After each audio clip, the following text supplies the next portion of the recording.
करने वाले हैं जॉइंट स्टॉक कंपनी के बारे में, यानी कि जॉइंट स्टॉक कंपनी क्या होती है, कैसे काम करती है, उसके क्या क्या फीचर्स हैं। ठीक है, तो एंड तक जरूर बने रहना ताकि आपको ये सब चीजें बहुत अच्छे से क्लियर हो जाए। हमारी सीरीज चल रही है चैप्टर नंबर 2 की बिजनेस स्टडीज के, जिसका नाम है फॉर्म्स ऑफ बिजनेस ऑर्गेनाइजेशन। ठीक है, तो उसी का एक पार्ट है जॉइंट स्टॉक कंपनी। अगर अभी तक आपने इससे पहले वाले पार्ट्स नहीं देखे हैं तो आप जाकर जरूर देख लेना, जिससे कि आपको पूरा चैप्टर बहुत अच्छी तरह से क्लियर हो जाएगा। ठीक है, इस चैप्टर में हम पहले कर चुके हैं sole proprietorship firm, partnership firm, joint Hindu family business और कोऑपरेटिव सोसाइटी। तो आज हम 5th पार्ट कर रहे हैं जिसका नाम है जॉइंट स्टॉक कंपनी। ठीक है, तो जॉइंट स्टॉक कंपनी क्या होती है? जॉइंट स्टॉक कंपनी वो बड़ी बड़ी कंपनीज होती हैं जिसमें बहुत सारे लोग मिलकर अपनी कैपिटल को इन्वेस्ट करते हैं। ठीक है, तो हम उसकी डेफिनेशन करते हैं, और ये जो मैं डेफिनेशन आपको बताने जा रही हूँ ना बेटा, ये डेफिनेशन से आप फीचर्स बना सकते हो। इसके आपको अलग से लर्न करने की जरूरत नहीं है, मैंने इसी फॉर्म में ये लिखी है, आप इसका स्क्रीनशॉट ले लेना। ठीक है, इसी फॉर्म में आप ये पॉइंट्स लिखे हैं मैंने, जिससे कि आप इसके फीचर्स भी बना सकते हो, इसकी डेफिनेशन भी लिख सकते हो। अगर आपने फीचर्स लर्न करने, फीचर्स लर्न कर लो, उन फीचर्स को मिक्स एंड मैच करके आप डेफिनेशन बना सकते हो।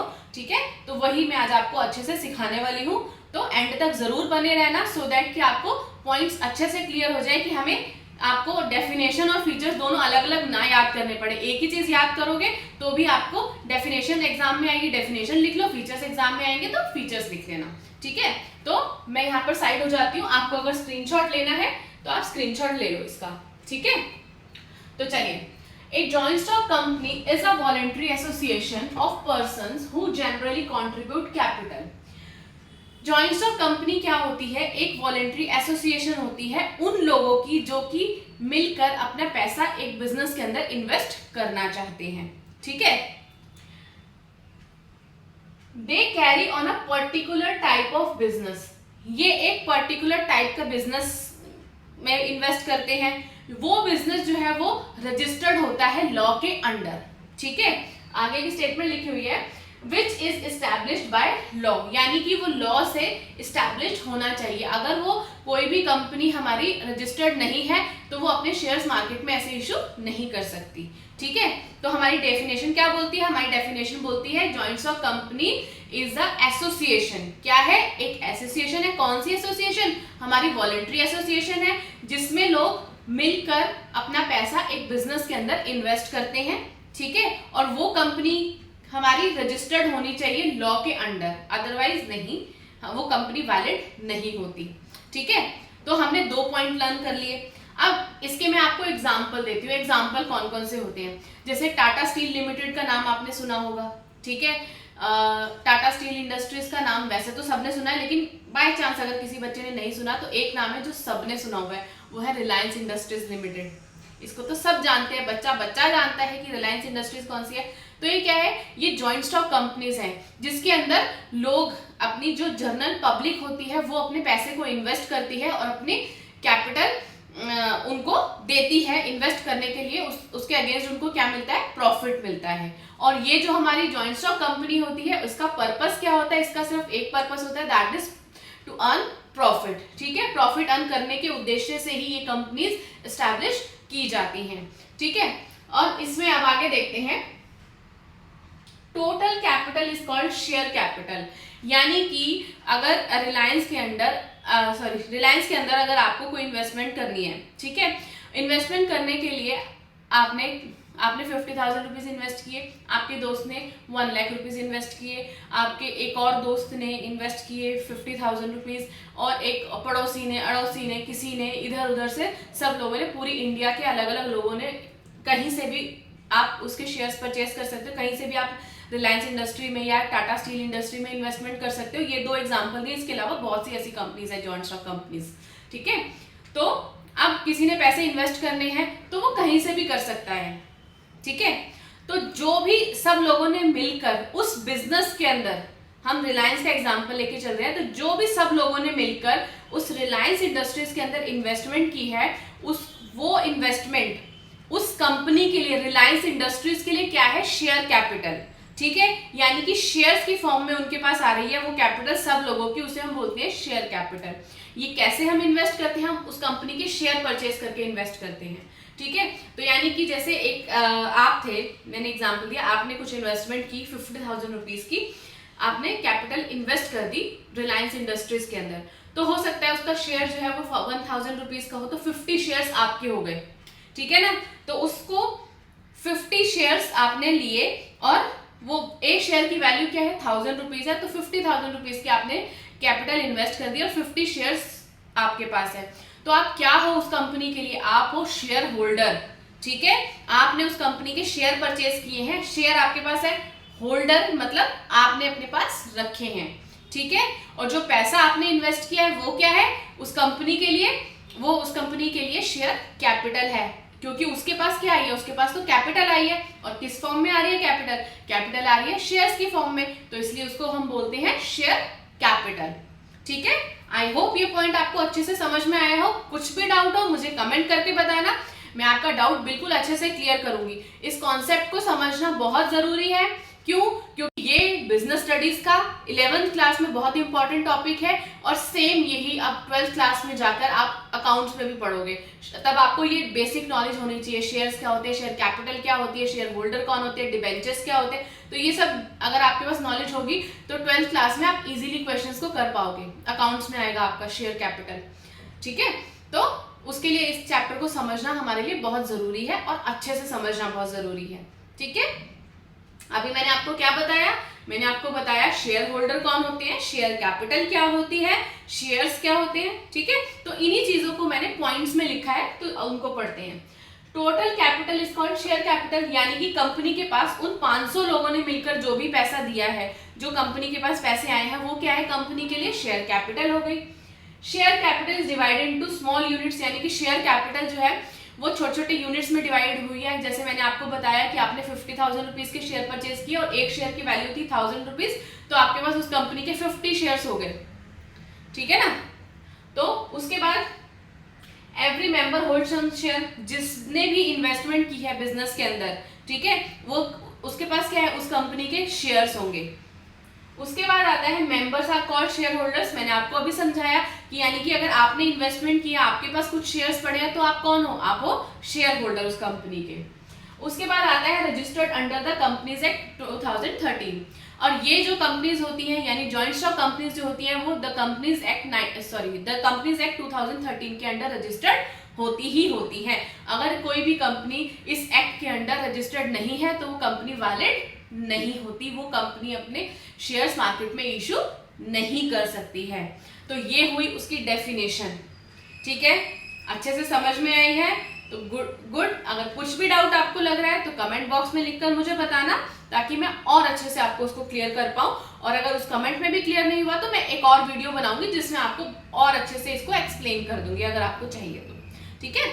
तो उसके बाद आते हैं हम फीचर्स पर। फीचर्स क्या होते हैं, मैंने आपको बताया ना, हमें डेफिनेशन आ गई ना, हम फीचर्स अपने आप लिख सकते हैं, ठीक है।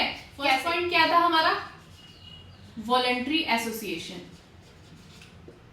ये क्या है, एक वॉलंटरी एसोसिएशन है, ठीक है, जिसमें लोग मिलकर अपने पैसे को इन्वेस्ट करते हैं, किस पर्पज से, प्रॉफिट अर्न करने के पर्पज से करते हैं, ठीक है। उसके बाद सेकंड आता है रजिस्ट्रेशन। मैंने आपको बताया था registration is compulsory for this type of organisation, ठीक है ना। अगर यहाँ पर रजिस्ट्रेशन नहीं है तो कोई भी कंपनी वैलिड नहीं होगी। और दूसरी चीज, आपको एक्ट का नाम याद रखना है, ये कई बार एग्जाम्स में पूछा जाएगा, ठीक है। तो कौन से एक्ट के अंडर रजिस्टर्ड होता है, द कंपनीज एक्ट 2013, ठीक है, द कंपनीज एक्ट 2013 के अंडर ये रजिस्टर्ड होना चाहिए, ठीक है। उसके बाद थर्ड पॉइंट आता है हमारा, इनका जब ये रजिस्ट्रेशन होता है ना बिजनेस का, ठीक है, तो उसमें एक कंडीशन होती है कि इनके पास एक ऑफिस होना चाहिए जिसे हम बोलते हैं रजिस्टर्ड ऑफिस, ठीक है। तो थर्ड पॉइंट है हमारा रजिस्टर्ड ऑफिस। इस तरह के जो एसोसिएशन होते हैं उनका अपना एक रजिस्टर्ड ऑफिस होना चाहिए। अगर रजिस्टर्ड ऑफिस नहीं होता तो वो उस कंपनी का रजिस्ट्रेशन कैंसिल कर दिया जाता है, कंपनी को रजिस्टर्ड नहीं किया जाता द कंपनीज एक्ट 2013 के अंडर, ठीक है। ये हमें याद रखना है। फर्स्ट पॉइंट वॉलंटरी एसोसिएशन हो गया, किस पर्पज से करते हैं एसोसिएशन, प्रॉफिट अर्न करने के पर्पज से। सेकंड हो गया रजिस्ट्रेशन इज कंपलसरी, और इनका एक रजिस्टर्ड ऑफिस होना भी बहुत जरूरी है। अगर रजिस्टर्ड ऑफिस नहीं होगा, किसी पर्सन ने कांटेक्ट करना होगा तो वो कैसे करेगा, ठीक है ना। तो रजिस्टर्ड ऑफिस के बिना जॉइंट स्टॉक कंपनी नहीं चल सकती, ठीक है। उसके बाद आते हैं, जब इसका रजिस्ट्रेशन हो गया, ठीक है, इसका रजिस्ट्रेशन होने के बाद ये कंपनी का नाम अलग होता है। अब जैसे मैंने आपको रिलायंस इंडस्ट्रीज का एग्जांपल दिया, तो रिलायंस इंडस्ट्रीज का मालिक कौन है, मुकेश अंबानी, ठीक है ना। अब कंपनी मुकेश अंबानी के नाम से तो नहीं चल रही ना, कंपनी का नाम क्या है, कंपनी का नाम है the Reliance industries limited, company का नाम है रिलायंस इंडस्ट्रीज लिमिटेड, और उसके जो ऑनर है उनका क्या नाम है, मिस्टर मुकेश अंबानी, ठीक है ना। तो यहाँ पर जो हमारा बिजनेस ऑर्गेनाइजेशन है वो और जो हमारा ऑनर है, उन दोनों की आइडेंटिटी अलग अलग होती है, ठीक है। तो इसको हम बोलते हैं आर्टिफिशियल पर्सन, यानी जो रिलायंस इंडस्ट्री लिमिटेड है वो क्या है, वो एक आर्टिफिशियल पर्सन है, ठीक है। जो आर्टिफिशियल क्या होता है, जो चीज हमारी सांस नहीं ले सकती, बोल नहीं सकती, जो फील नहीं कर सकती, वो आर्टिफिशियल होती है, ठीक है ना। तो कंपनी का जो नाम है रिलायंस इंडस्ट्री, ना तो बोल सकती है, ना फील कर सकती है, ना ही कुछ रिएक्ट कर सकती है, तो वो क्या है, वो एक आर्टिफिशियल पर्सन है। कंपनी को हम बोलते हैं company is a artificial person, ठीक है। उसकी एक सेपरेट लीगल आइडेंटिटी होती है उसके ऑनर से, ठीक है। तो हमारा फोर्थ पॉइंट आ गया कि फोर्थ पॉइंट में हम क्या लिखेंगे, फोर्थ पॉइंट में हम लिखेंगे आर्टिफिशियल पर्सन,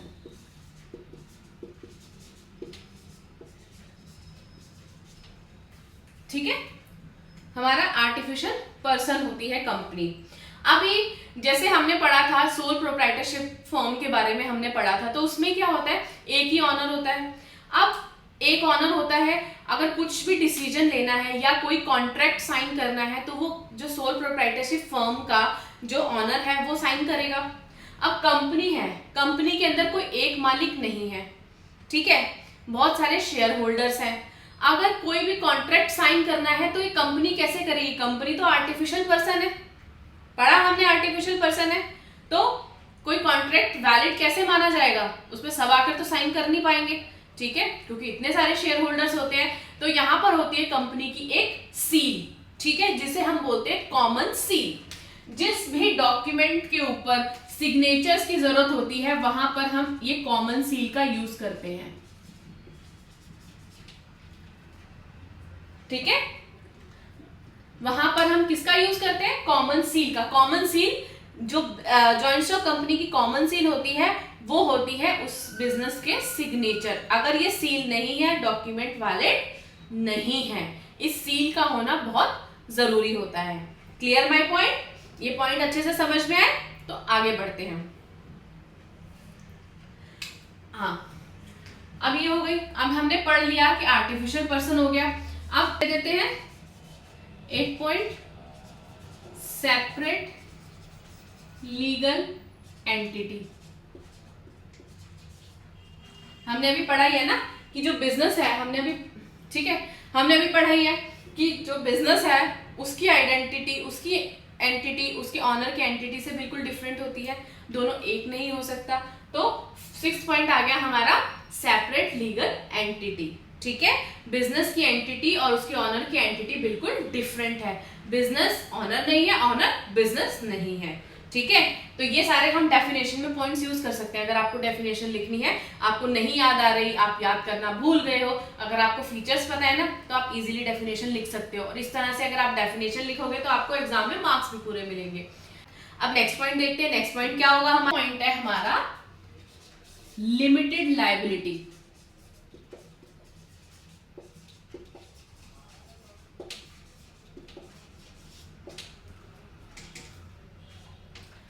लिमिटेड लायबिलिटी कैसे, अभी मैंने आपको एग्जांपल दिया था, ठीक है ना, कि बहुत सारे लोग मिलकर कैपिटल अपनी इन्वेस्ट करते हैं जिसे हम शेयर कैपिटल बोलते हैं। तो यानी जिस पर्सन ने जितनी भी कैपिटल इन्वेस्ट करी है वो उतनी ही कैपिटल के लिए लायबल है, ठीक है। अगर कभी बिजनेस में कुछ लॉस हो जाता है, ठीक है, बिजनेस में लॉस हो गया तो क्या होगा, उसने जो 50,000 रुपीज, एक पर्सन ने जो 50,000 रुपीज इन्वेस्ट किए थे बिजनेस में, उसका लॉस कितना है, वही 50,000 का है, उससे ज्यादा का लॉस नहीं है। उसकी जो लायबिलिटी होती है वो उसी 50,000 की होती है, उसके आगे उसकी लायबिलिटी नहीं होती। जितने पर्सन ने जितने जितने पैसे इन्वेस्ट किए हैं, कल को कुछ भी हो जाता है, कंपनी बंद हो जाती है, कंपनी का कुछ लॉस हो जाता है, तो सबके उतने ही पैसे डूबेंगे जितने कि उन्होंने उस बिजनेस के अंदर इन्वेस्ट कर रखे हैं। ऐसा नहीं है कि उनके पास जो अपनी पर्सनल प्रॉपर्टी है वो भी सब उसकी लायबिलिटी में पे ऑफ में चली जाएगी, ऐसा कभी नहीं होता। ठीक है, जिसने जितनी भी शेयर कैपिटल इन्वेस्ट की है वो उतनी ही शेयर कैपिटल उतनी ही लायबिलिटी के लिए लायबल होता है। ठीक है, नेक्स्ट पॉइंट आता है हमारा ट्रांसफरेबिलिटी ऑफ शेयर्स।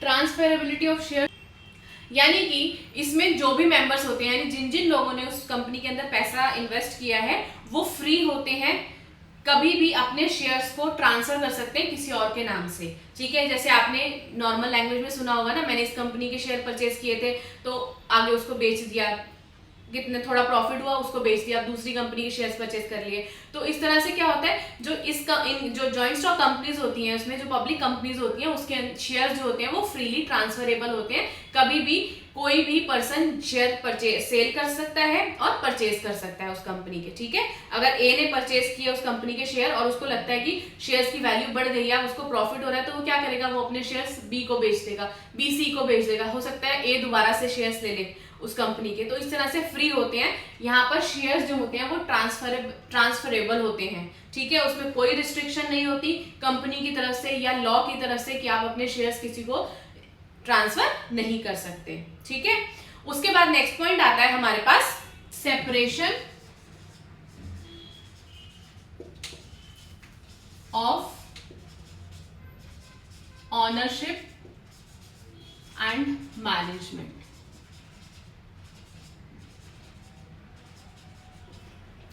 अब इसमें शेयर होल्डर्स जो होते हैं वो कंपनी के ऑनर होते हैं। शेयर होल्डर्स कंपनी के ऑनर होने के नाते वो क्या करते हैं, अपना एक रिप्रेजेंटेटिव अपॉइंट करते हैं जो कि उनके बिहाफ पर एक कंपनी की डे टू डे एक्टिविटीज को ध्यान में रखता है, देखता है काम सही से हो रहा है या नहीं हो रहा, कुछ फ्रॉड तो नहीं हो रहा, कुछ गलत तरीके से काम तो नहीं हो रहा। लेकिन जो मैनेजमेंट होती है उस बिजनेस की, वो मैनेजमेंट डायरेक्टर्स के हाथ में होती है, यानी बोर्ड ऑफ डायरेक्टर्स जो होते हैं कंपनी के, उनके हाथ में होती है। ठीक है, तो यहाँ पर जो बोर्ड ऑफ डायरेक्टर्स हैं और जो ऑनर है वो दोनों अलग अलग होते हैं, मैनेजमेंट और ऑनरशिप एक जगह पर नहीं होती। ठीक है, उसके बाद आता है परपीचुअल सक्सेशन।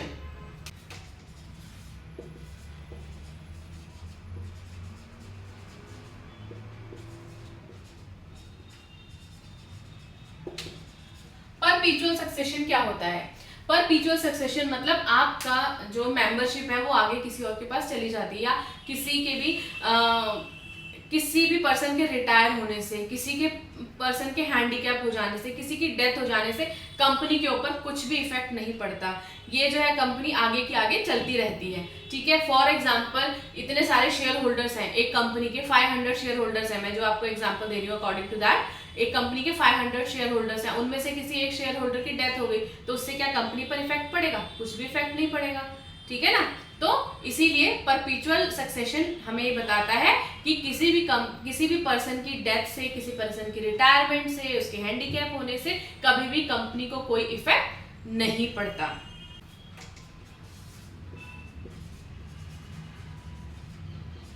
मेंबरशिप, ठीक है, मेंबरशिप क्या होती है? एक जॉइंट स्टॉक कंपनी के अंदर मिनिमम जॉइंट स्टॉक कंपनी बनाने के लिए 7 लोग होने चाहिए कम से कम। अगर 7 लोग नहीं है तो कंपनीज एक्ट के अंडर वो रजिस्टर्ड नहीं होती कंपनी। ठीक है, तो हमें क्या याद रखना है, एमसीक्यूज में भी पूछा जा सकता है ये क्वेश्चन। ठीक है, कि हमारी मेंबरशिप कैसे होती है, या मिनिमम 7 मेंबर्स एक कंपनी के अंदर, जॉइंट स्टॉक कंपनी के अंदर होने चाहिए, और मैक्सिमम तो कितने भी हो सकते हैं, उसकी कोई भी लिमिट नहीं है। ठीक है, तो हमें क्या याद रखना है, मेंबरशिप के अंदर मिनिमम 7 और मैक्सिमम कितने भी हो सकते हैं, कोई लिमिट नहीं है। ठीक है, अभी ये हमारी खत्म हो गए सारे फीचर्स। इन सबको यूज करके आप डेफिनेशन लिख सकते हो, उसमें से कुछ पॉइंट्स लेकर। अब डेफिनेशन में से आप कुछ पॉइंट चूज करके उसके फीचर्स में यूज कर सकते हो, क्योंकि मैंने आपको 11 फीचर्स बताए, 11 के 11 आपको लिखने की जरूरत नहीं है ना एग्जाम में। जितने मार्क्स का क्वेश्चन आया है उसके अकॉर्डिंगली आप आंसर लिखोगे, तो आपको जो पॉइंट्स इजीली लर्न हो रहे हैं आप वो पॉइंट्स लिख सकते हो, ठीक है ना। इसमें से कुछ पॉइंट्स यूज कर लेना डेफिनेशन के लिए, और डेफिनेशन लर्न करोगे तो कुछ पॉइंट्स आप फीचर्स के लिए यूज कर लेना, ठीक है। इस तरह से मिसमैच करके आप अपने क्वेश्चन के आंसर दे सकते हो, डरने की जरूरत नहीं है। और अगर अभी भी आपको किसी भी पॉइंट में कोई डाउट है तो आप मुझे कमेंट करके जरूर बताना, मैं आपको रिप्लाई करूंगी। और उसके बाद अगर आपको वीडियो पसंद आ रही है तो आपको क्या करना है, उस वीडियो को लाइक करना है। मुझे भी तो मोटिवेशन मिलना चाहिए ना नई वीडियोस बनाने के लिए, ठीक है। और उसके बाद सेकंड पॉइंट क्या है हमारा, शेयर। आपको अपने फ्रेंड्स के साथ इस वीडियो को शेयर करना है ताकि इसका बेनिफिट सब लोगों को मिलता रहे। और अगर अभी तक चैनल सब्सक्राइब नहीं किया है तो सब्सक्राइब। मिलते हैं अगली वीडियो में। Thank you, bye bye.